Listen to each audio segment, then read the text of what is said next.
So hey everyone, my name is Marshall Curry. I'm the Epic Network Program Manager, and I'm here for the monthly Epic Network call. Today we're featuring Lori DiPrete Brown from the University of Wisconsin-Madison. She's the co-chair of the UniverCity Alliance, which hosts the UniverCity Year program, which is their Epic member program. And she's going to be facilitating a conversation with you all about some resources that she's been helping us develop to assist EPIC programs adopt the SDGs and assist their communities in the adoption of the SDGs. The SDGs being the United Nations Sustainable Development Goals. After a short presentation of what she has proposed to the network, Lori will ask attendees for some feedback to help build better resources for us. We'll be recording this because some folks have already sent us emails saying, hey, I can't make it, but I'd love to be a part of this conversation. So we're going to be recording today, and we'll be sending that out as soon as we can following so we can get their feedback as well. And you all can use the resources presented during the call as you see fit. Following the open discussion, we'll make sure to leave time for EPIC end leaders to share some important event and resource announcements. And after those announcements, we'll get back to what our network call usually is, a time just to connect, ask questions about any subject, or continue the group conversation about what was discussed in the earlier part of the meeting. We really like to honor that this is an informal space for our members to check in, connect, get to know one another. But as a network, we've been talking about adding some featured presentations to make sure we can allow member programs to highlight themselves. We can highlight resources or other things the network wants to bring attention to. And in this case, we wanted to bring, and we've had members ask us to bring attention to the Sustainable Development Goals and how programs can work on adopting them in a meaningful way in their local context. So without further ado, I just want to say thank you to Lori DiPrete Brown for being here with us today. And I'll hand it over to her to begin the call. And as I hand it over, I'll make sure to post the link to the agenda and notes document for everyone to participate with into the chat for you. So with that, I'll stop sharing my screen, and Lori, you can go ahead and take the wheel, and we're off and running. Thanks for being here. Thank you, Marshall. It's great to be here, and I'm looking forward to talking about the SDGs with everyone. I do have a PowerPoint just because I think it makes it easy to follow, and I'm going to invite people to throw thoughts in the comments as we go, and then when we break for discussion, I'll look to the comments for some themes to discuss. And just I'm the co-chair of the UniverCity Alliance, and I'm really focusing on application to US cities and communities here, but have also actually done more work globally than locally on this. So glad to have questions and about the global applications as well. So here we go. Hopefully this will, I'm going to share my screen. You're good. Looks good. Thank you. So I called this Simply Start because I know you're just start people and I wanted to be accepted. I don't know why it's not, oh, there we go, okay. And I do feel like I want to do a land acknowledgement. I know this is a practice in most of your schools, and this is the one that we use about the land that we reside on at UW-Madison. This is ancestral Ho-Chunk land, and in an 1832 treaty, the Ho-Chunk were forced to cede their territory. Decades of ethnic cleansing followed, and both the federal and state government repeatedly but unsuccessfully sought to forcibly remove the Ho-Chunk from Wisconsin. And that history of colonization informs our shared future here. Today, UW-Madison respects the inherent sovereignty of the Ho-Chunk Nation, along with the 11 other First Nations. And I take this statement. This statement was developed by our students in the Multicultural Student Center. And so I like to share the words that they wanted us to share about their school. And they wanted us to take a moment to consider the many legacies of violence, displacement, migration, and settlement that bring us together here today, and to join together to uncover these truths every day. I think it's very relevant for the sustainable development work that we're talking about. So about today, really number one is why we're here, but I always have multi-layered agendas, and if anyone else likes to be thinking about 3 or 4 things at once, I've added 2, 3, and 4. But the reason we're really here today is to develop resources for faculty who want to apply the SDGs in US cities and communities. So I have sort of 5 ideas that we can kind of opine about, and then we'll develop a few for use. And I also want to think about how, not just how this work can be done in the 100 cities around the US where there are SDG metrics, but also how it might work. You can still have this conversation in smaller communities. Most of us are not doing EPIC-N work in the SDSN 100 communities, and I don't think that's a barrier at all. And then I think it'd be great to glean from you some insights about how do we talk about the SDGs around our states. I know how to talk about it around the world, but there's an adaptation that we need to make when we're talking in, divided rural communities or people who might think they have less local to global connections, even though they're having vanilla ice cream cones at their county fairs and eating something from Madagascar. Anyway, so making that global agenda relevant. And then also, I'm personally looking to find an EPIC-N partner to collaborate on testing and refining of these approaches that from the 100 larger cities, because we're working with Madison and a few other cities to do some work in partnership with hopefully SDSN and EPIC-N. So just have all those in your minds. Some good questions that you might have. I was imagining you, right? People in our community are divided right now. Can the SDGs be used to bring people together? Good question. Can I use the SDGs for planning and implementation, even if there's already a strategic plan in place? Good question. People don't want to redo their strategic plans. Can I use the SDGs in smaller cities and towns that are not included in the 100 cities or MSAs that are ranked by SDSN? I'm working on a specific project in one sector. Are the SDGs still relevant? And the last one, there's always the skeptic. 17 goals, 169 targets. That sounds wonderful, but too complicated. Is there a way to make this simple enough to integrate into my course? And does this approach take diversity, inclusion, and equity into account? Those are questions that I really want to be accountable to as I go forward, and maybe you'll have others. Okay. Overall, the big idea is that we want to have ourselves and our students have this kind of SDG 360 thinking. It becomes a natural framework for how we think about sustainable development. There's 193 countries signed on to this, 17 goals, 169 targets, over 200 indicators. You can find all that detail there. So how can we get this SDG 360 thinking? What is SDG 360 thinking? Well, on the left, you see some beautiful boxes that are the SDGs. And these boxes, and each box has sub-targets, and it's a very powerful framework.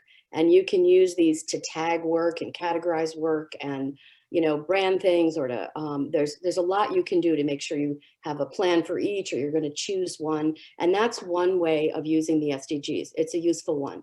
But I think the more nuanced way where we're really going to get optimization and sort of innovation is when we think about the SDGs as a wheel, and we can center our work and relate it to all the relevant pieces of this holistic framework. Because you really can't give children food but not water. Some things just have to be all or nothing, and I think the SDGs are those. So this goes into using the box mindset but working toward the 360 mindset. So here's the 5 things that we're going to talk about today. There's really only 5 more slides. One is, what could you do? And I've come up with sort of 5 ways that you might perhaps relatively easily incorporate this into classes or into your program. First, you can work with classes to help, the partners advance the clarity and consensus around the SDGs. So this is just what are they? A second thing you can do if they're at a moment of readiness is to use the SDGs in city planning. If they've already got planning or are interested, you can also do what is called help them, I should say, support the efforts to foster transparency and accountability for SDGs with what's called a voluntary local report. And there are some cities around the country doing that. If you have something that you're trying to implement, you can use this SDG 360 sort of wheel, and it's an implementation science approach that's under development to systematically use the SDGs to work on a problem. And you can have, there's a strategy here outlined for centering equity and inclusion. So those are the 5. And I want you to put your questions and comments in chat. I'll look at them at the end because I'm not one of those people who can look at the chat while I'm presenting. And then these bright yellow slides are each of those 5. So wake up, it's bright yellow. Advancing, here's what it is and what students might do. And we can talk about each one of these. I'm going to briefly say what they are, and then we might only talk about 1 or 2 that you think is most important. So the SDGs really operationalize sustainability, and they have this kind of holistic awareness that we want to build. And what will happen often in communities is that they sort of know what sustainability is, but they kind of think it's environmental activism or conservation. They don't realize that sustainability already has that sweet spot of balancing environment, equity, and economics in the idea of sustainability. So getting that idea across, that it is a win-win-win, can help sustainability seem like, you know, that place where people want to meet in the middle to do the right thing. What can students do to clarify and build consensus around the SDGs? They can organize community activities, communication, social media. They can lead experiential learning activities either in schools or in informal educational settings. They can, you know, do sort of tagging and branding of things that are going on. And they can also link the SDGs, and this is very powerful, linking the SDGs to the local context with science-based metrics, letting people know how they're doing, but also narratives about, you know, the history of their lakes or their food system, or arts-based approaches that can get people excited. All of these are things that students can easily do, building on assets that they already bring to your course. And so this is kind of the level 1, fun and powerful. You're building, you know, shared values and some sort of, you know, understanding of interconnectivity in the communities. And this is some SDG materials, the 3 pillars of, these are the kind of tools we use to explain this, a really nice definition of sustainability. But basically the SDGs operationalize sustainability in a powerful way that balances environment, equity, economy, diversity, and so forth. And this is a global movement, and you're letting people know that by showing them that it's come to their town. What else? Okay, the second biggie is this city planning thing. And there's, again, a number of things you can do. You can work with cities to help them do a plan, but most of the time there's already a plan in place. You're not going to hit the planning cycle, you know, with that kind of luck. And so you can do a crosswalking activity. It's good, I think, to start positive and, you know, tag their plan and show them how much they're already doing. You know, people don't want to fail your test that they didn't even know they were going to have to take, right? And then you can go from there to look at synergies and to look for perhaps some unintended negative consequences that they can still prevent. So what can students do? Students can study the city plan and do this kind of rudimentary initial analysis. They can engage residents in that kind of thinking and do these sort of preliminary crosswalks for city leaders. And again, you can just see how that would fit into a group project quite well. This is an example of a city plan from Baltimore where they started with the SDGs in a very participatory way, and this just came out in April. Another thing that you can do, I forgot what number this is, and have your photos in front of the number. I think this is number 3. Anyway, yeah, 3. Voluntary local reporting for transparency is another thing that you can do.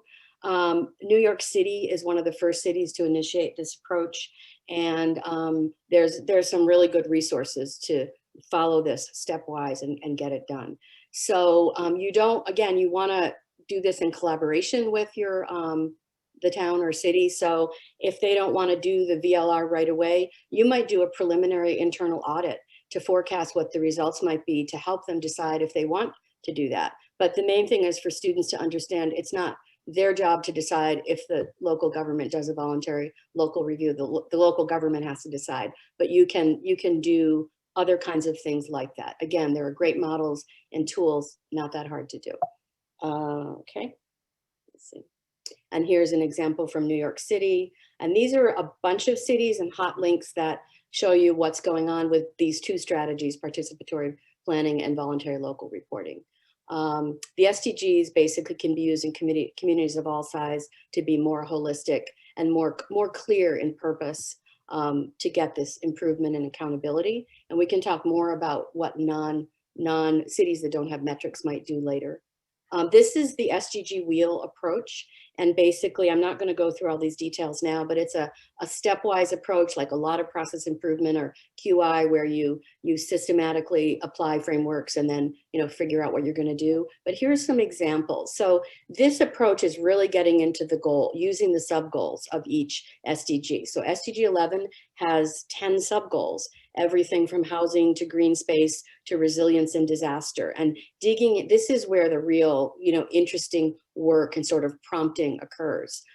So you're working with these kinds of goals, but in the SDG 360, you're taking that and you're relating it to all the other goals, looking at all those 169 targets and pulling out where there's an intersection. So this is analysis that was done by UN Habitat, and they have put, like, for example, in number 9, there was one sub goal that they thought related to cities. In number 10, there were 2. So you can see how 11 is in the middle, but it's being related to all the others. It would be crazy to talk about sustainable communities without linking it to health, or without linking it to upgrading what are termed the definition of slums globally.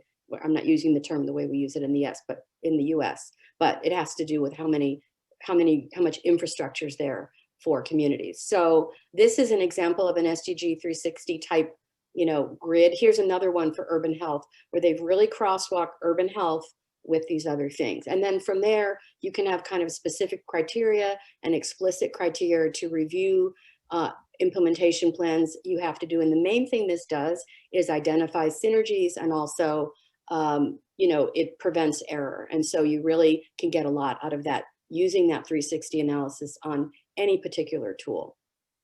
In terms of centering equity inclusion, this is the 5th one. SDG 10 and 5 are about that. 10 is about equity and 5 is about gender equity.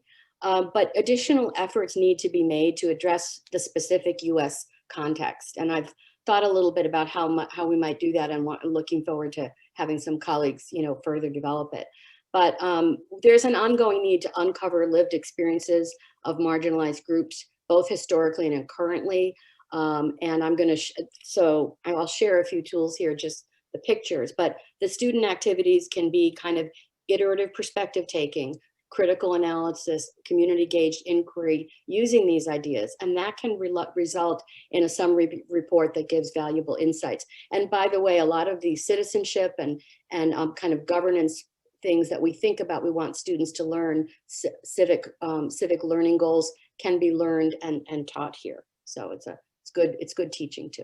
This is the Leave No One Behind index that can be used around equity. This is SDG 10. You can look at the targets about differential treatment, discrimination, economic inequality. You can use that as a great framework. It's not as useful just to stay at the SDG 10 level. SDG 5 on gender equity, really useful to look at as well. And all of these issues that are here are challenges in the US as well as around the world. So we shouldn't be smug and think we don't have to do this one. The other critical thinking, I have 3 critical thinking tools.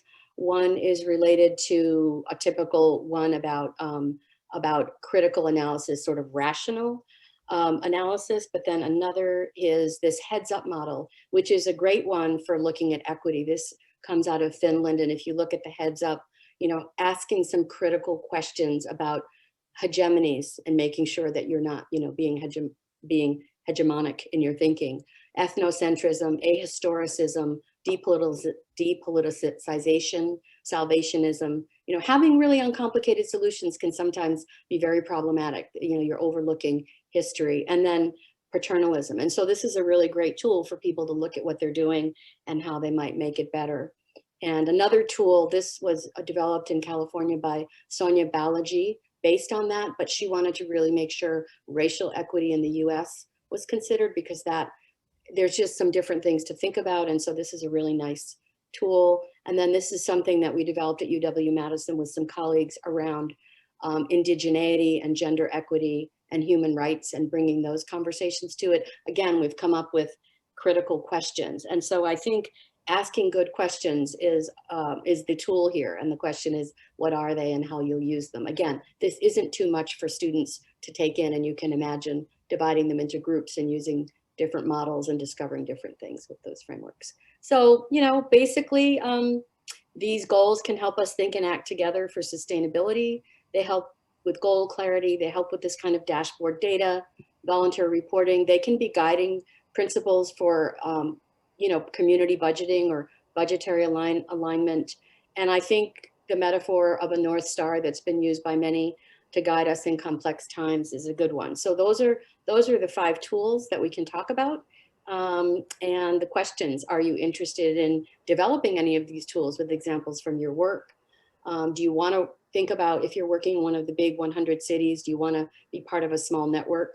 And then, yeah, we can take a minute to see what's in the chat and answer some questions and have some discussion. Thank you so much, Lori, for your presentation. Can you put those questions back up really quick? Oh, sure. Great to have you. And just for those of you who came late, and also for those of you who I already did the introduction for, I just want to put a little more context into Lori's contribution here. Lori is a co-chair with Joel Rogers and another, I'm forgetting their name, apologies there, who oversee the UniverCity Alliance at University of Wisconsin-Madison, which hosts their EPIC program, the UniverCity Year program. And she's basically volunteered her time as well as a couple students from one of her courses to help put together resources for our network, because she cares about the UniverCity Year program and the EPIC network and all of our programs. And so I just want to, I've had some conversations with you, Lori, about your desire to help out. And I just want to say thank you for that, and to give context for everyone else that you're doing a bunch of other things with your global health initiative and still found time to put this together for us. And I just want to say thank you. You're welcome. I also wanted to bring these questions back up because, sorry. Oh, I'm sorry. I want to be able to see the chat myself, so that's why I was taking it down. Right? One last minute with it up there. What I'd like to do is just poll people really quickly. I didn't set up a Zoom poll or anything, but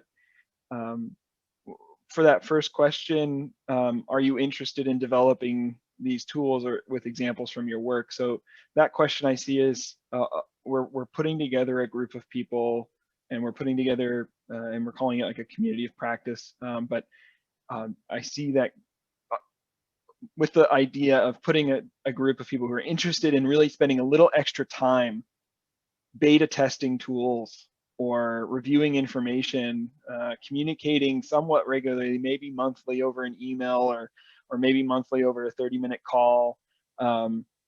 If you're interested in that, would you please put a yes in a chat, or a yes, but I need more information in the chat?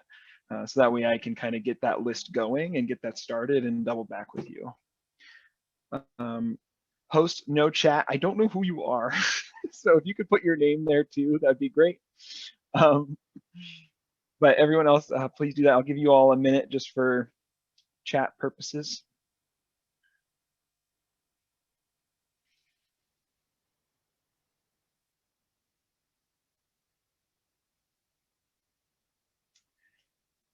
All right. And then the next question, are you interested in working alongside a few other cities in an organized effort to implement SDGs with tools and approaches like these? I think that we want to keep that question in mind. And as you approach your cities and your partners for the upcoming year, and Lori, correct me if I go the wrong way here, if you approach those cities and they are really interested in this,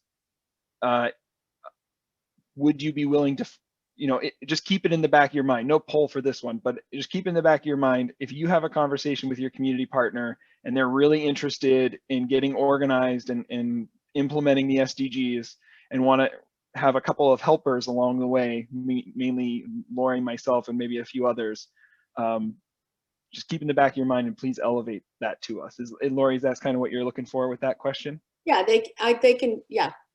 All right. Just if you're in there, there's some questions about the smaller communities I want to address, but this is something particular to densely populated areas, because we do want to make sure that that is part of it. So. Okay, and that I'm just as interested in the rural. So maybe we'll have two groups, one on big cities and one on rural groups. So Yeah. Well, so thank you for doing the quick poll there. Lori, you can put away your screen now. Thank you for keeping it up for an extra second, and I'll give you some time to look at all these questions. great. So yeah, I think I can maybe address a couple of the questions that are in there. Is that what you want me to do, or? Sure, yeah. So I'm going to go through and just take the ones from the chat and put it into the notes and agenda document for those who couldn't attend today, so they can kind of review what's been asked. I've got 3 in there so far, but Lori, you can just have at any questions you see. And if you want to call on the folks to unmute to provide context for any of the question, I'd love for you to do that as you see fit. Okay. Okay, I'll answer Gavin's last because we work together all the time, but thank you, Gavin. I like your question and I will answer it. Dan is asking questions about the value added of incorporating SDGs and also whether this is validated. I think that's what I'm hearing between the lines here. I think in terms of value added, where it really comes through is the SDG Wheel exercise, especially if people already have developed a project. You know, it reveals, and so they can see that they've seen things they didn't see before. So that's sort of an in progress thing. And in terms of the other things, I think it is more the soft side of, you know, people are excited, people are coming. We haven't done control tests of, you know, trying a new idea with an SDG framework and without.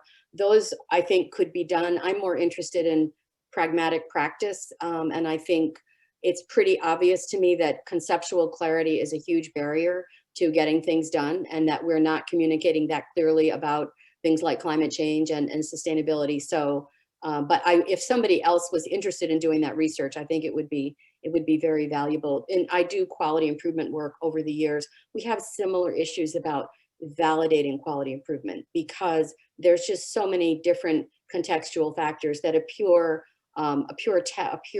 you know, controlled study is harder to do. And so you get into other kinds of research there. So that's kind of truth in advertising, not enough validation, but there's some sort of manifestly clear value added just in the process. Michael Williams asks, what about small towns? And I think this is what I think. Right now, everyone has spent so much time on these metrics as if the first thing communities want to know is exact data about specific metrics that the UN gave. And really, the ideas themselves are so helpful. And so you can even just use a binary assessment or 3 ways. You know, here's one of the SDGs. Do you even know about it? Are you working toward, are you facing it or facing away from it? You know, and if you design that right with that kind of simple survey and the right partners, you can even come up with some kind of metrics that can help communities to know. And I'm interested in developing that tool. I think it would be a very simple survey tool. You just want to make sure you manage how you're, you know, who's replying, so you get some representativeness, or you at least classify what type of person they are. So I think with that kind of tool, people will go and have conversations and you work at the meaning level for a while. This gets to Gavin's question about, you know, how explicit, and someone else too, do we have to kind of secretly do this because it's a UN agenda? I don't think so. I think that you don't want to start with UN and you don't want to start with partisan assumptions. I can see why that would turn people off if I were not the partisan that I am. So I think you want to start with shared values, and, you know, maybe instead of trying to explain climate change to people, talk about biodiversity and lost species, talk about water sources that have been spoiled in their own area. And then, you know, that's the way a good teacher, or, you know, a good teacher, for lack of a better word, would do it. And so shame on us for starting with things that are really hard to, you know, locate and make causal links for people in an immediate kind of way. So I think you can use these, and a lot of people have found, you know, UN is a problem, sustainable development is a challenge, and goals. So I think you can find, a lot of people have found another kind of slogan, like in Pittsburgh, I think they're saying, envision. You know, people will have a slogan thing, but then the 14 targets are less problematic. And you can say, you know, no poverty in Baltimore, no poverty in small town USA, and localizing with the arts, like I said, is a great way to do that. You know, what does it mean? What does freshwater mean to you? Everybody can answer that, but to answer it locally, takes away, you know, some of these problems. So I don't think you have to say United Nations, and there are some resources that are talk about global goals. They leave that out. There's a lot of sort of infographics you can just grab and use. But I think you can also just talk about interconnectedness and the local to global connection, and, you know, having people realize that their lives are more global than they think. If they want to have markets for their products, if they want their children to have the lives that they do, and so forth. And they're so, you know, I talk about this work as urban-centered systems. They're all part of an urban-centered system that is impacting them. There is no longer a way to just be living separately. So how do you thrive and, you know, be strong in these times? That's the kind of language we have to figure out how to find together. So I think that answers both Gavin and Michael's question. Any other comments or thoughts as I'm talking? And feel free to just turn off your mic and use your face instead of the chat.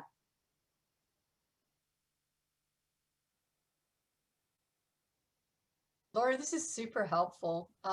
This is Jane at Indiana University, and we work predominantly in rural communities, and so we don't really have a lot of bandwidth within local government for these kinds of things.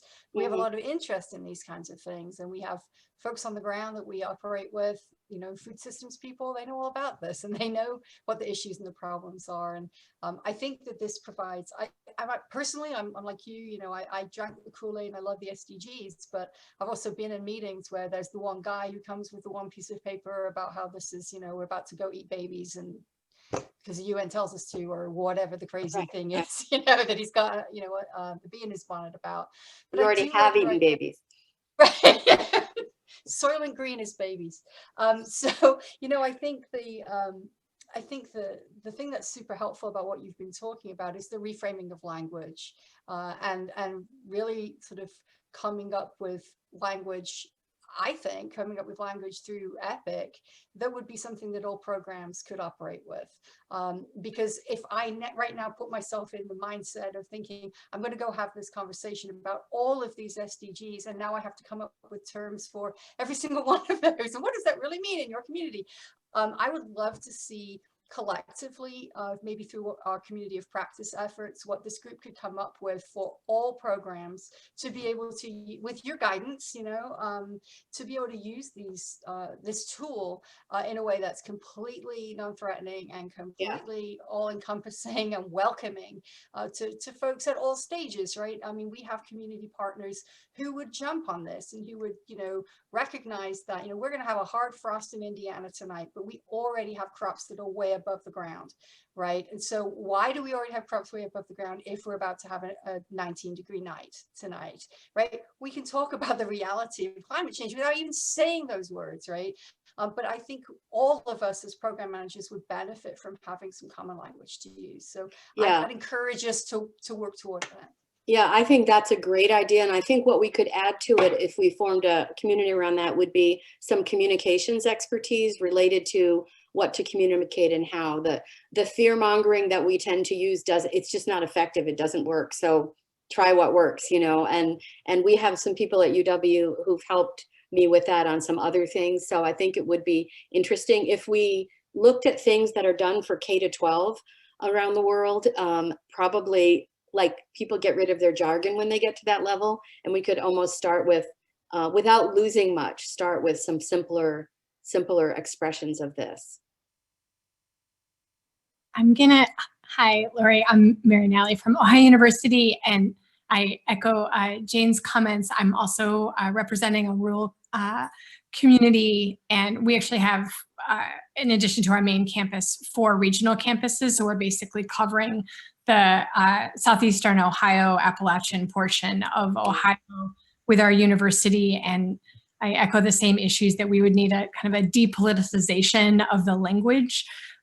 But we also in our area have an organization called the Mayors Partnership for Progress, and it's a consortium of mayors of all of the little villages and towns, because similar to Jane's region, our mayors also have full-time jobs and so would not have the capacity within their offices, with a handful of exceptions, to do any of this work or entertain it. So I think finding a way to not only make this relevant and interesting to them, but also providing this as an offering, as a service that our university can provide to just, you know, identify some baseline data and then revisit it accordingly.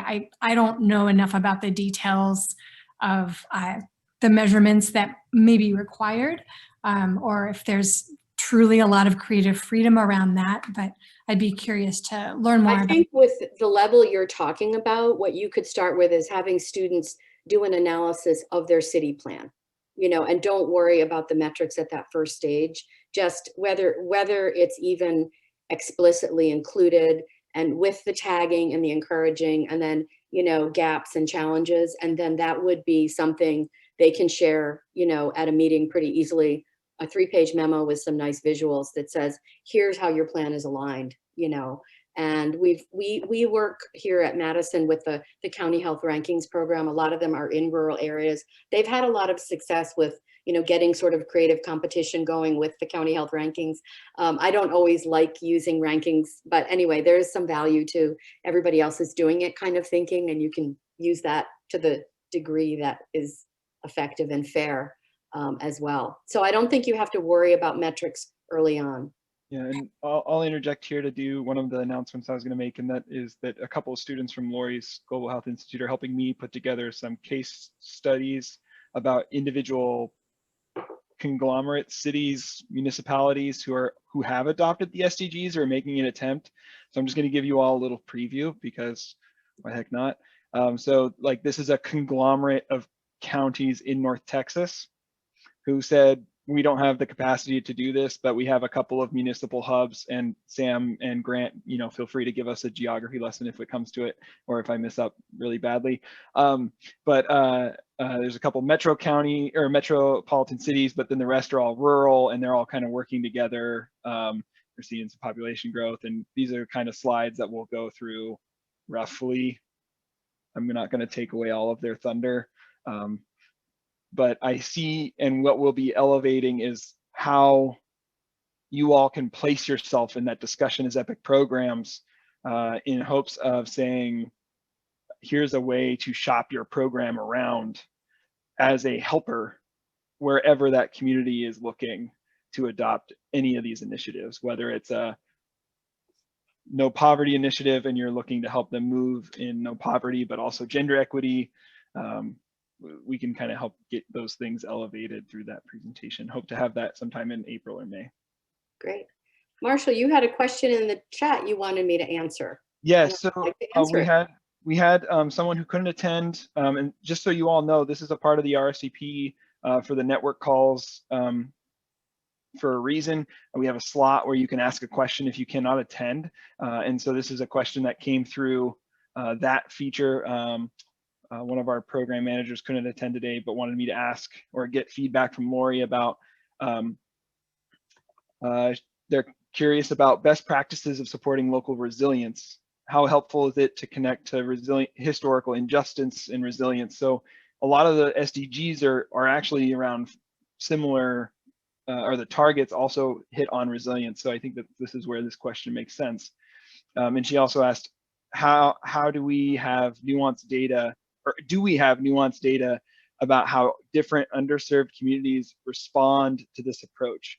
And my general answer to that was, I don't think there is historical data about how when a community brings up historical injustice with resilience, there's validated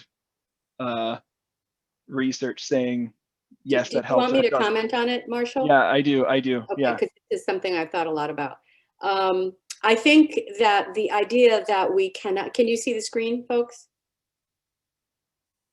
No. No, okay, never mind. I won't bother sharing the screen. I must have done it. We could for a second, but now we can't. Okay, sorry, that's all right. I think you're probably seeing enough screen anyway. I think that, you know, we get a little overwhelmed with this idea. How could we possibly know, or we can't, you know, so many things are just so obvious and we're not paying attention to them. So I think this is where mixed methods approaches and taking narratives and histories to account, it's very doable, and it's the political will that's the issue. We don't need to wait till we have nuanced data about how people are suffering, and we have, you know, the other side of that coin, besides, you know, get in and do stuff with the kinds of information and ways of knowing that people have, is in some place in the UN, you know, statistical guidance, they're basically saying that data should be collected by state actors that enables us to study the needs of subpopulations. So it's at the level of policy and human rights. If our, you know, census and sort of national systems don't support that, at that level, you know, changes can happen over time. So I would say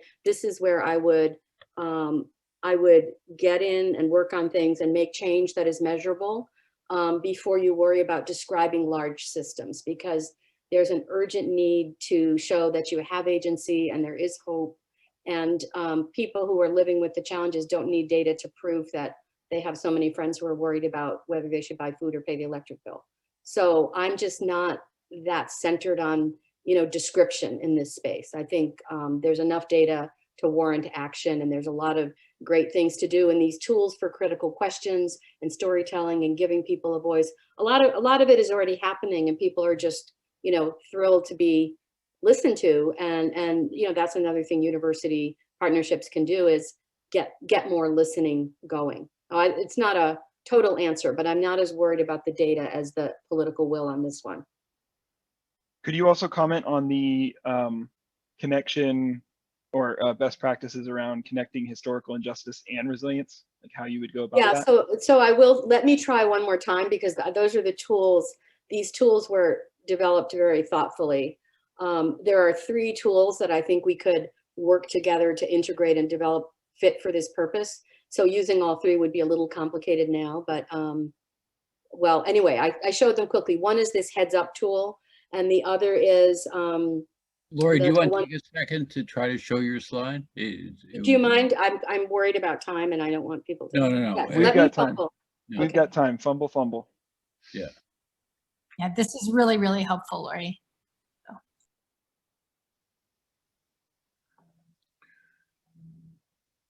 And Marshall, I assume you'll do this afterwards, but you should really send out her slideshow to everybody.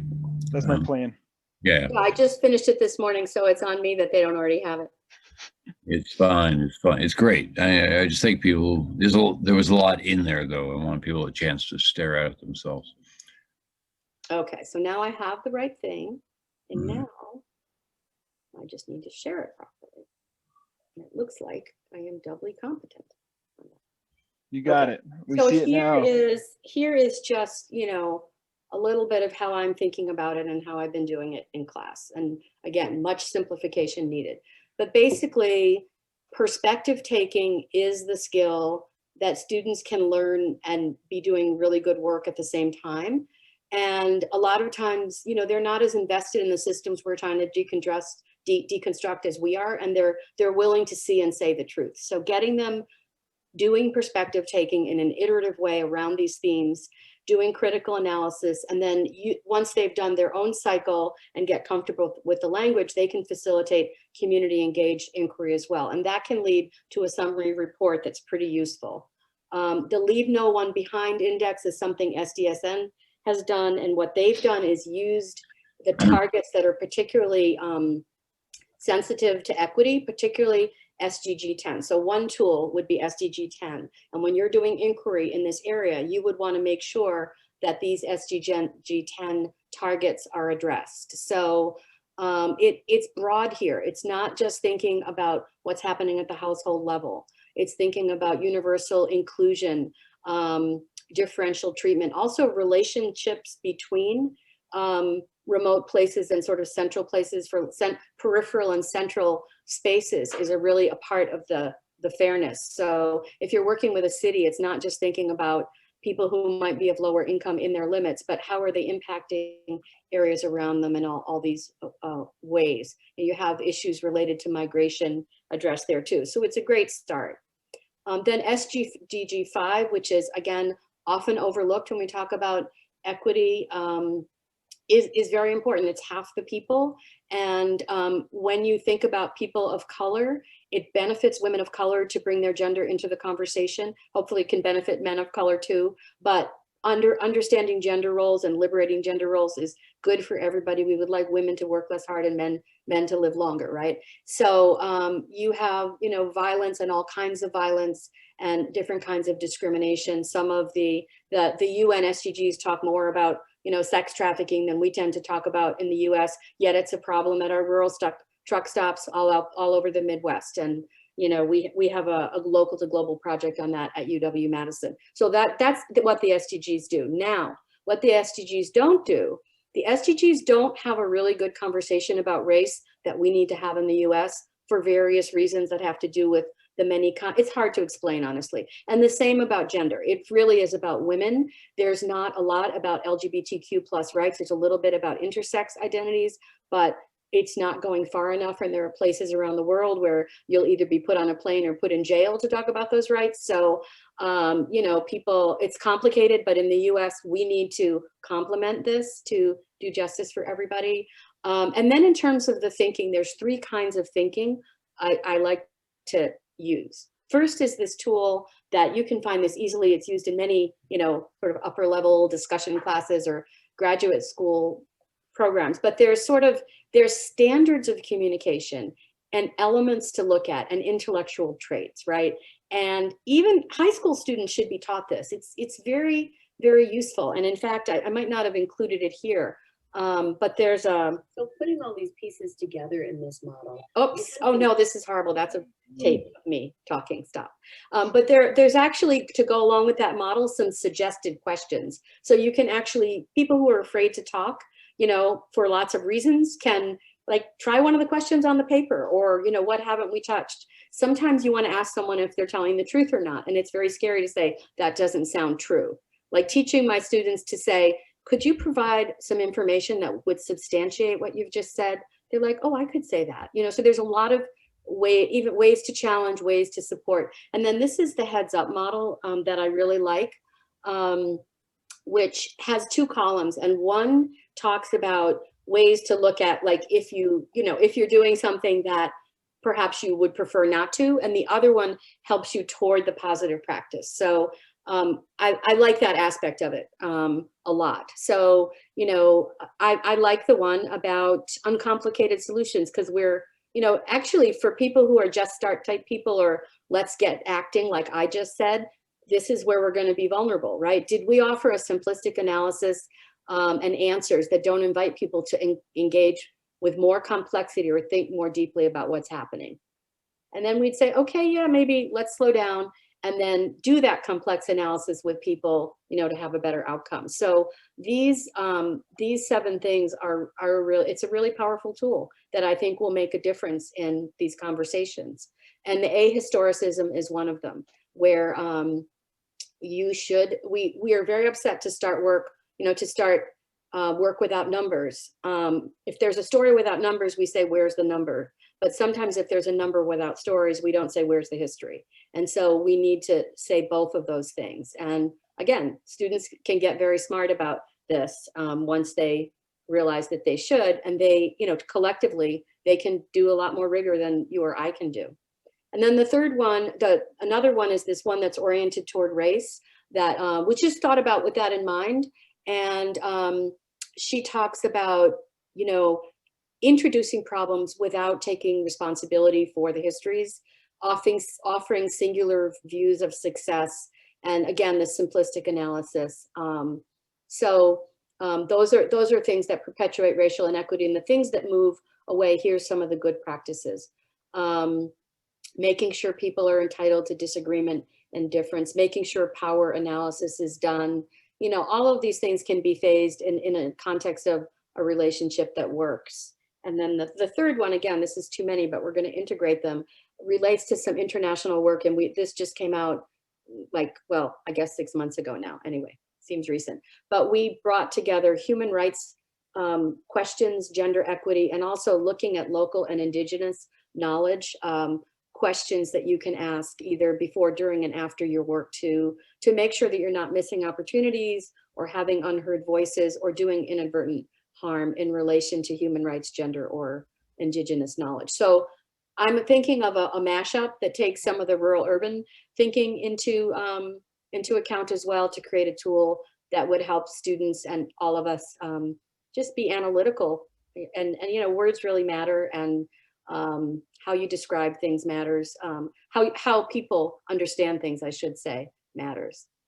So that's what we got so far. I think that could be workshopped into something much more practical than that hodgepodge. So thanks, Lori. We got Dan Hernandez from CSU Monterey Bay with a question. Go ahead, Dan. Hi, I'm sorry, my camera's not, I don't know what's going on with it, but it's not showing me, so you can't see me, but hopefully you can hear me. Okay. Thank you, Lori. That was really comprehensive.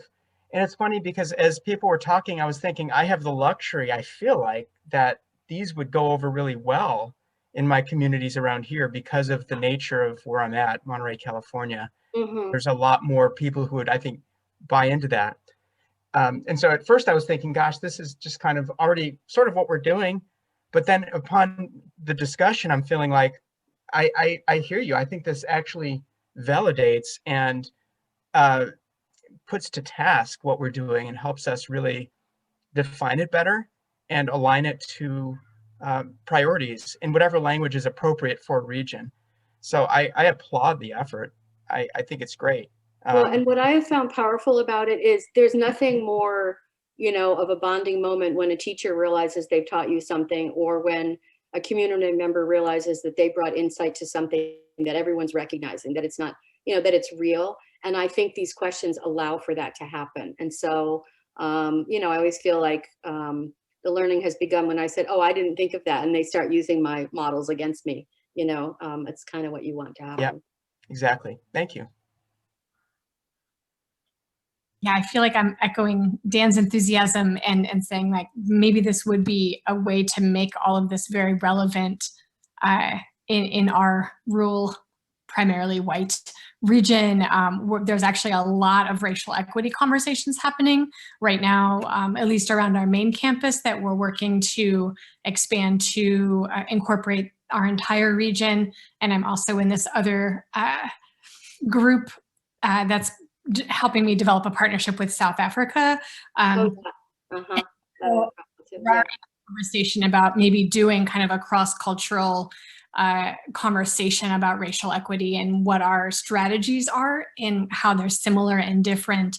And I feel like this could be another puzzle piece that I put in there while I make my life really complicated doing. Yeah, and the South African groups will be really used to thinking about things in terms of the rights-based perspective, and they don't get to use that asset unless it's on the list, you know, of things to be discussed. So yeah, this is so exciting. Thank you. So I'll step in here and let you think about other questions to put in the chat while I do some announcements from the Epic End side of things. Some of the announcements I'll make are relevant to today's topic. Others are just kind of free form things I think you should hear about as we work on some other things. So I'm just going to share my screen really quick so you can kind of follow along, but please do jump into the chat and continue the conversation, and we'll get back to the conversation with Lori just after we finish these announcements. So the first is there's a link here to a new podcast that we've put together in partnership with the Engaging Local Government Leaders Association. We're starting a partnership with them, and we're looking to grow it because we know one of the biggest problems and time constraints or things you put time to as program managers is building relationship with local government leaders. And so we wanted to help, and we found another association for us to try and build a relationship with to generate those local relationships for you. And so to do that, we wanted to just help tell our story to their membership. There are about 4,000 people, most of them in North America, but they do have some international members. And so Jane was our test run of a podcast with their GovLove podcast series, which is actually pretty popular. So really excited about this. And we've announced a series with them. We have one other selected and 2 other hypothetical selected. And if it goes really well and their hosts like us, they're a volunteer group of hosts, You can basically just raise your hand and email me a project that you'd like to have highlighted with a community partner. We just want to make sure your local government representatives or a student who's going into local government is represented on the call or on the podcast with you. You can just start raising your hand and saying, I think I have a good idea for a GovLove podcast, and we can send it on to them. So go ahead and take a listen to that. Thank you, Jane, for doing that. And they have some upcoming events that I think could be helpful for building relationship. There's 2 state conversations where they're just hosting students and local government leaders to talk about workforce development kind of stuff. But then there's a pop-up conference on May 21st, and I've negotiated with their ED to get an Epic N rate for you all if you want to go. It's a relatively cheap conference, and it's got all the different regions of the US virtually all in the same place, whereas normally it would be pop-up conferences all over the country. If you want to talk more about that, let me know. The information's linked there. We sent out an announcement earlier this week, and we've been working about a relationship with the US Environmental Protection Agency that we've been able to develop and we've been working on, and they've helped us think about how we can support you all in the coding of projects by a resiliency framework that they've developed, and as well as the SDGs and their sub indicators, which is something Lori talked about. And so we're going to have some more resources come out about that, and we'll also have some, we're hoping some webinars come out of that work in the short term, and then next year, I'm not really sure what the work will be, but it'll be a continuation of that next year, meaning July to June. From the last network call, I'm about to publish the YouTube recording. It's all about getting these stories of our projects up onto the onto your websites and how to do that. Travis Cross from the University of Iowa was featured, so keep an eye on that in the member comments. I'll send out an email to everyone once that's published. And then that'll include some project tracking sheet examples for your use locally on your computers. And it will also refer to project tracking that you can do in the member commons. I did want to highlight just a couple other things around our SDG resources that currently exist. I got a question about this from someone in an email asking, you know, how do I track my project's SDG alignment in your current systems? And we've added a add project button where you can add projects to the project library in the member commons. And in there, there's a little field where you can say this aligns to SDG 1 or SDG 2. If you have questions about that process or how it works, just let me know. There's also a request support button in the member commons that you can indicate. We'll be opening, and you already kind of indicated your interest for a community of practice on the SDGs. We'll be initiating that really soon. And then I've just put in some links to some other groups that we're reviewing about like what they provide in terms of resources for you on adopting the SDGs, and we'll be publishing more about it, but you've got some links here of what we've already started to find helpful, and a couple of us have actually taken some courses from the SDG Academy, and I think there's one that's really potentially relevant, but we'll be highlighting that in future things. And then other SDG resources to come. We're going to be working on a case study report that I mentioned earlier, where 2 students from Lori are helping me create create examples of local adoption in the US for you all to use to kind of figure out how you can place yourself as a resource for your cities and your region. And then we'll have a similar presentation highlighting some case studies, but it'll be focusing on how our programs can help out after an emergency or with communications after a disaster happens with a graduate student from the University of Washington who's been helping us out on that. And then we'll just keep an eye on some federal policy around SDGs and initiatives that the federal government might put in place to help move SDGs forward, because we want to flag that for you as those things come across the federal side of things. Joel has his hand up, so I'll turn it over to him, and then we'll get back into the discussion. Thanks for listening through my general update. Well, it does tie back to the discussion, so I'm not sure about the timing, but Lori mentioned 2 things. One was the importance of developing something specifically applying the SDGs to, you know, the very deep problems of racial inequity in the US. And you should know, doesn't quite do it for you, but SDSN which stands for, that's the other thing I wanted to mention, the Sustainable Development Solutions Network, with which EPIC-N is a formal friend. We hope to develop a deeper partnership, or at least at the friend level with them and coordinating in various ways. They put out a report called Never More Urgent, which begins to apply the SDGs to some of the peculiarly horrible racism in the US. So I put it in the chat for everybody. But SDSN is yet another acronym you should add to your acronym soup running around your frontal cortex. Sustainable Development Solutions Network. It's about 2,000 to 3,000 academics around the world, including many in the US, including many at usually R1 universities in or around EPIC programs. And EPIC-N is trying to play well with them in a lot of the work that Lori is describing. Right. And the larger cities thing, they will also be a partner in that. And so there'll be, you know, EPIC-N will have a site. We're going to have Madison be a site. It'll be a really, you know, useful group. And I will put the hot links. There's a number of hot links that are very useful. One is that one. I'll put it at the end of the PowerPoint before I send it, so it'll be built in there. Actually, that reminds me of another thing I wanted to say, which is SDSN USA has a measure which they advertise as the top 100 cities. It's actually top 110 cities, but it's not really the cities. It's usually the metropolitan statistical area, which includes often many littler cities. So that's an MSA-based thing, even though it's advertised as cities. Even the Madison report includes a bunch of stuff in the Madison MSA, which includes lots of other towns. So we're not there yet in actually measuring SDGs on a city basis, with the exception of a couple of mega cities that have done it for themselves, like New York and Chicago, and LA is on the way to trying to do it, and Pittsburgh. But in general, this is still terra nova, or whatever the Latin is. Which means we have an opportunity to improve it together.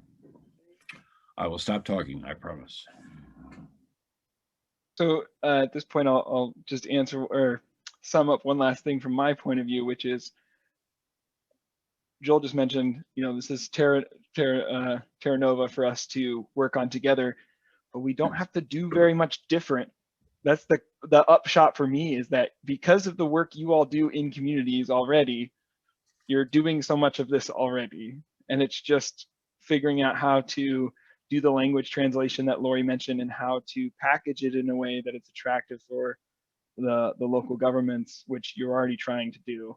So I just want to upshot that really quickly. And then with the rest of the call, just kind of open it up to the group to do your questions. If you want to do breakout rooms, we could do breakout rooms for any reason. But I'd rather, you know, see how you all want to take the discussion where you see fit. So feel free to unmute, use chat, and we'll just be listening in. Put a question in earlier to Lori about Pittsburgh. Yeah.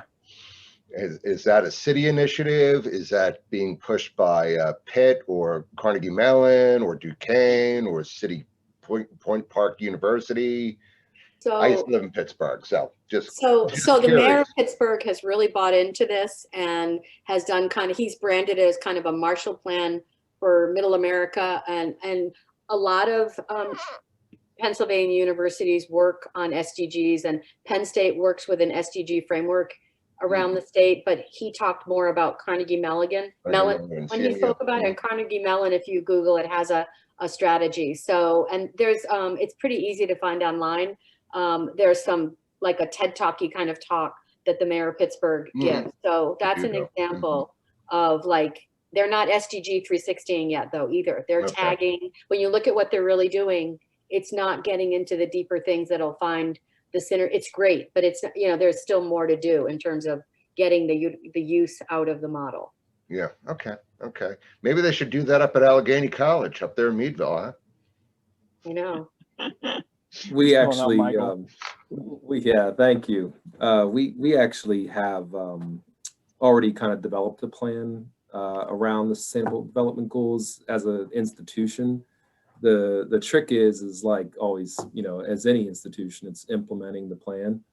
And we've had, it kind of happened right during a presidential leadership change for us. And so, and then, you know, everyone's living through the same moment right now. But with all of that said, I mean, I appreciate you mentioning me, Grant. That the one thing that I'm curious about is that, like, I've been working more and more on trying to figure out how to implement more collective impact models.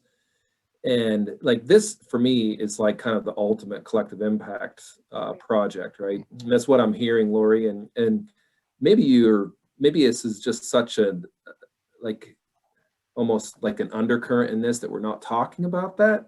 But it's like this kind of, it seems like an attempt to get the whole globe on the same page. I mean, not to overstate the importance of it, but I'm just, it's putting out a common language, common metrics, you know, ways of thinking about and identifying sustainability. For me, it's a stretch to, like, it feels a little bit like an intellectual stretch to talk about all of this in terms of sustainability, because I'm not sure that's going to translate well on a local level, but I know we've kind of already discussed that. But anyway, I appreciate what you're saying. I'm just wondering if you might say something or reflect on that.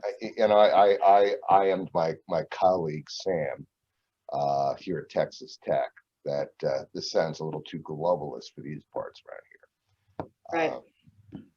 And this is why I almost think you have to set it up like, you know, what are we going to do? We have these people who care about the poor, and people care about the economy, and people care about the earth, you know, and people will be, can't we meet in the middle? And you know, it doesn't matter that sustainability already thought about that. I think you want to position it so that it's a compromising initiative. Yeah, water conservation would be a good commonality around here, because that's how they, you know, trying to get the most bang for the buck out of the limited water resources they have, and the farmers do, you know, they do know that. And it's the Agala aquifer is going down and down, and that's an ongoing problem. It's not being replenished, and you know, exceptional drought around these parts. We'll be knocking on our door soon near the Great Lakes. I think the other thing that we need to take responsibility for is sort of, as you know, as representatives of the academy, you know, is the deficit mindset that we sometimes perpetuate. And I do think, you know, new metaphors that are easy for people to understand is really, you know, important. So that's where the artists will come in, I think, and find new ways to talk about it. I like the idea of thinking about a North Star. You know, we're not saying global government, we might mean that, but you know, it's a North Star. You can use it to get in the right direction, and you're never going to get there, but you need to keep looking up and, you know, seeing where you're going. I mean, I think people can understand that, but I'm looking for new metaphors that will work, as well as, you know, the invisible hand that everyone believes in, that they think the economy is just going to solve everything without intervention. I think it's a crazy idea, but that metaphor is so powerful. Just most people believe it. We have Joel and Jane raising their hands. So. Well, yeah, I just want to say we should get real about being part of the rest of humanity. I mean, it is pretty striking, Michael. This is the first time since the charter was established at the, you know, after World War II, that you got 193 nations all agreeing on something. The language may not be perfectly to American taste, but if you ever want to know why this is useful, this is the language, this is the lingua franca of the world, the international development. So I don't really care about how it's messaged. You know, I would never go into a meeting in, I don't know, a rural town in Western Wisconsin saying, "Hi, I'm from the UN," you know, and I've got bad hair and I'm all dressed in black, you know, but as Grant was saying, and as everyone knows, I'm looking for the Texas Tech guy. Is he still on? You know, I mean, put on your Catherine Hayhoe, you know, jacket and just talk in the language of people, you know. Everyone sees climate changing and they're scared to death about what's going on. Everyone sees the wildfires. You don't have to talk about, you know, the latest IPCC report or whatever, but just get the discussion going. You start with the values. And this thing, I thought Lori said, did really well in just saying, these are values that are very widely shared. the UN stuff is helpful to you in thinking and availing yourself of a number of ways of beginning to measure the achievement of those values at the local level. We should not throw away this gift simply because we don't like the branding of it. And just to continue this thought of the global movement and also how do we achieve the measurement of our progress to these goals, I shared a link in the notes that I don't want to get lost. There's this website, it's called SDGs Today. It's populated by the the Sustainable Development Solutions Network, who we've mentioned a few times already. If you go to this website, you can click on any of the SDGs, and this is their, like, the data points that we have real-time data sets on. You can go take a look at those real-time data sets. And what I've started to find with some of those data sets is that the US is actually a hole in the data on a few of them, especially when you start looking at the ones that they don't have real-time data sets. So you can go look at the metadata, which tells you, this is updated monthly, and it's going to give me data for the global community. And you can go look at the map and just take a look around and see, you know, how are we at achieving the value of everyone should have access to water, right? And Mary, I'm bringing up water as an example because of your comment, where it's like the infrastructure in Ohio would be great to be able to look at if we had data at the state level, and maybe you and your program could help your community elevate that data so it could be included for decision making, at least locally and maybe federally, right? So I'll stop at that point, and I know there's other people with hands up. So Jane, then Mazzy. Thanks. So Lori, I think one of the things that was really neat to hear you talk about was the ways in which we can kind of gather information, right? To get a recording of like a baseline of anything, that it doesn't have to be complicated. You know, I think just orienting folks to these ideas, the ideas themselves have strength, and saying, you know, are you doing something or nothing towards this, and you know, have that be a really honest starting point, and having students do that work. You know, we know the sort of beguiling nature of students, that they often can get kind of complicated and critical pieces of information across in a very simple way that folks accept, and in a way that perhaps, you know, your traditional academic types might meet some more resistance. So I really like to hear a little bit more about some of the ways, I mean, and not necessarily right now, but I think this is something worth exploring, about like, again, a baseline of model that we might be able to, on a program by program way, be able to say, like, here, this is the way, you know, these are a couple of different ways that you might ask those questions depending on the level of fidelity that you want. Even just to get the community talking about the fact that, like, oh crap, this is an issue that's out there, but we don't pay attention to, you know, maybe we should be paying attention to it. And I just want to bring the conversation back again to some of the things that Mary and I and others, and I think Michael as well, have recognized from our work in rural communities. The future-oriented mindset of folks in those communities is really important to pay attention to. They are living in the now, but they are all imagining their kids living in this community and what's going to be left for their kids. So and if we ever want to get any attention from our community members about important issues, it's always going to be by us prefacing, hey, what does this look like for your kids in 25 years? And then we get their attention, and then they want to pay attention to all of these different things. Like, if we don't pay attention to water, or we don't pay attention to climate change, how is this going to affect your community 25 years down the road? So I think, again, that's a very disarming way of sort of like handling really nitty-gritty conversations that people are like, yeah, that doesn't apply to us here. It's like, well, actually it does.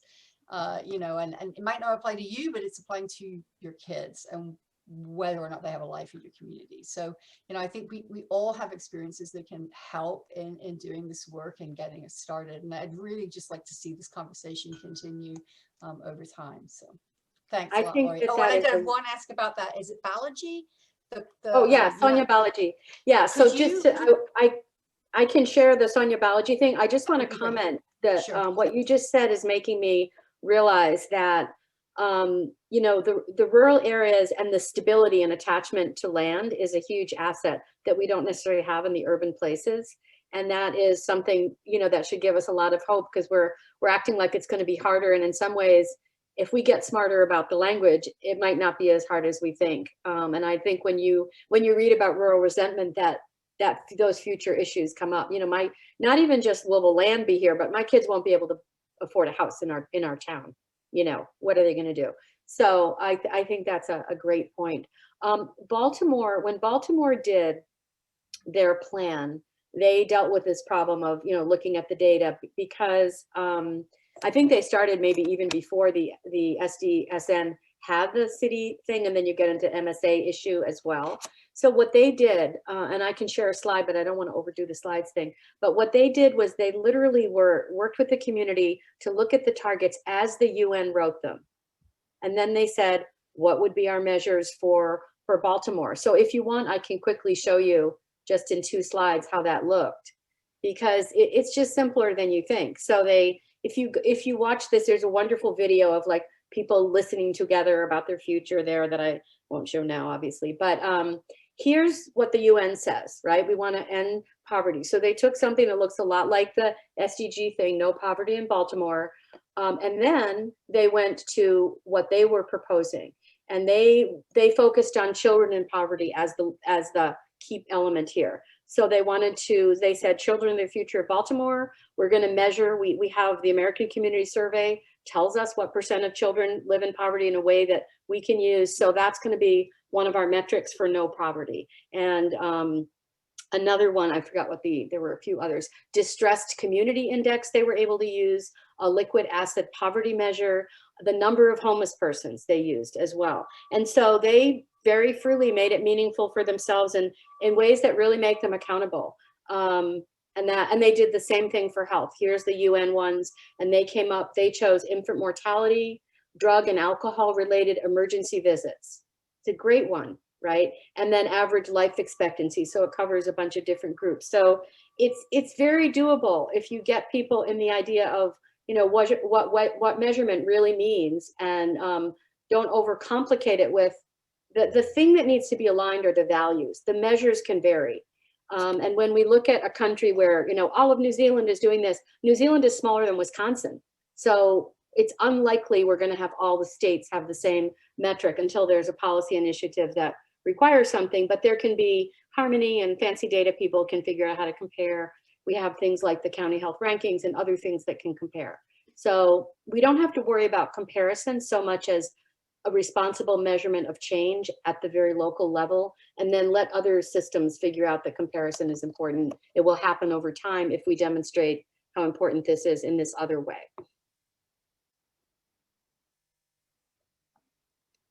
And then Sonali, I can even put you in touch with her. She's wonderful. She's based in California, and she does, I'm not going to do justice to everything she does. So that little simple tool is all she's wrote, because she does things simply, but she does consulting with local communities and public health too. Yeah, I found her stuff online. I just would love to see that model. So the Bodhi model, yeah, it's super. Yeah. It's very spiritual. I mean, she did a training for us where we did yoga during the meeting, and we can do it now if you want. But that's cool. Thanks, great. Lori. Mazzy, over to you. Yeah, I just wanted to say I'm listening to this conversation and really thinking about it from a programmatic standpoint. You know, some of these conversations sound like really high-level conversations with cities who happen to be our partners, so that's a good thing. Maybe we'll get into them.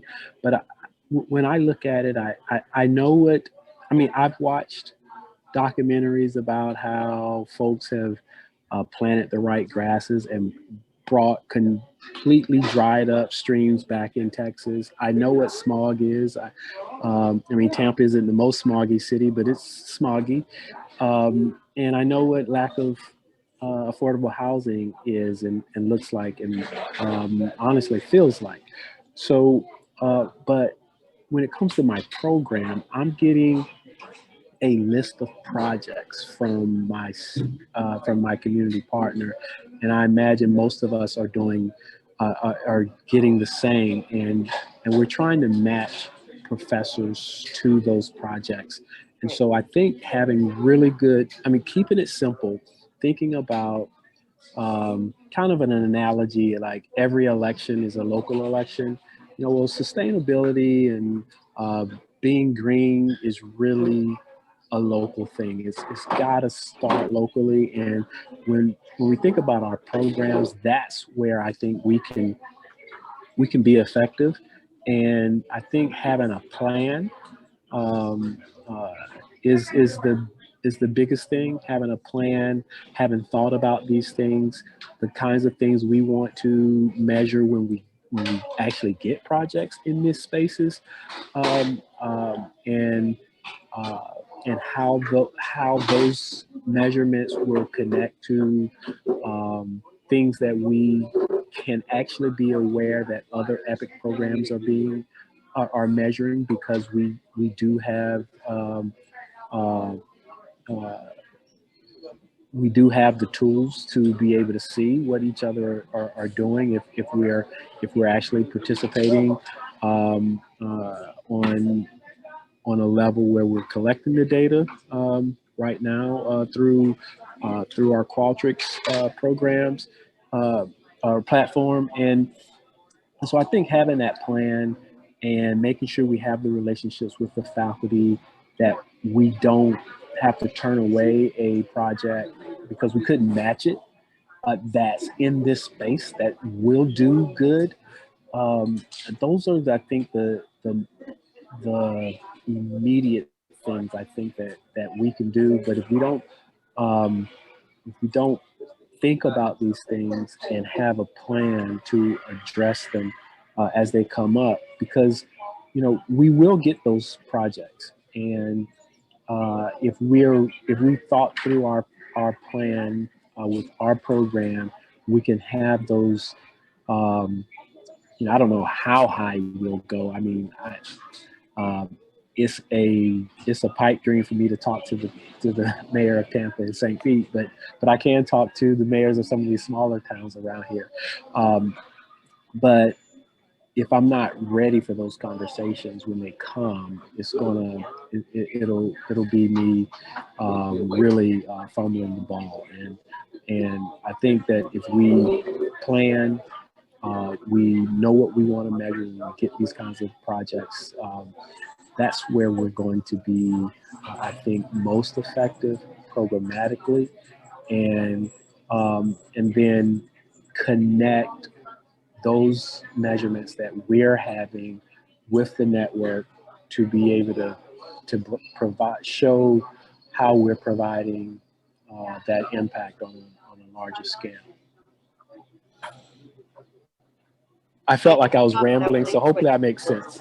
No, that's Mazzy. That's exactly where I've started to position myself as I start getting all these resources, is how do I start putting together resources for you to just embed things programmatically? And Jane was, chatting at me, and I responded to her. I think I have 5 pretty low-hanging fruit interventions throughout your annual checklist of things you do as an EPIC program. Don't quote me on the actual number. I think that's about right. One at the big, and I plan very soon to have presentations on that. I'm just kind of getting my eggs in a row, so that way it makes sense, and doing some testing. But we'll get that in as soon as possible. Yeah, and just to comment really briefly on that, I think what I have shared here is really thinking about the faculty member, right? But it doesn't really address the needs of the program manager, where you have someone with a laundry list of things and they're really important to them, and you want to show responsiveness, but you also want to do some change leadership and introduce a new framework. So how do you do that without like doing just what they expect, is like giving you all this, sort of theory around a simple list that they gave you? And it might be that 2 or 3 people could get together and think about, what do you do pre-partnership or at the beginning of a partnership to frame it? And it might even be in the orientation sessions, as people are thinking about applying to be the university year, that give them a reference and maybe highlight what 2 or 3 SDGs are most important to you, just as a soft on-ramp that they'll look at it. I don't know what the right answer is, but I think that is a question that what I've shared here today does not address. So I think that's a really good insight. Thanks for saying that, Laurie. One of the things that I've been thinking about a lot is, you talked a lot about, you talked a little bit about the deficit mindset, and many of us are using an asset-based approach to doing our work. And I think including questions about community assets and then figuring out a way to link those to SDGs would be a really smart move, because we're collecting a lot of information up front about community assets. If we just can somehow weave this sort of SDG stuff in there a little bit better, I think a lot of us would already then be getting the work done under the auspices of like starting the relationship and starting the partnership with our community, gathering a lot of information, and then it wouldn't be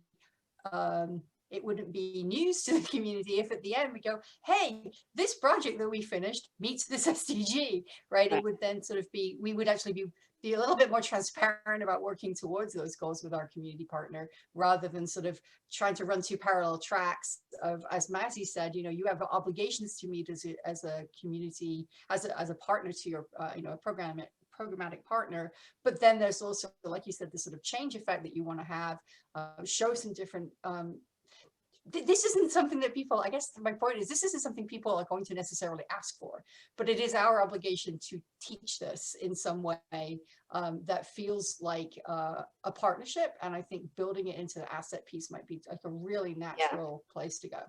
Yeah.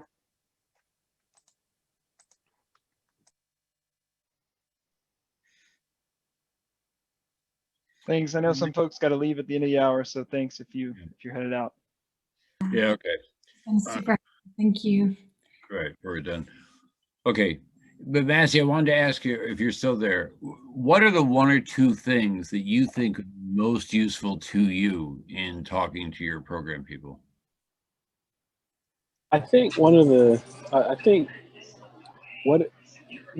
we capable of? I mean,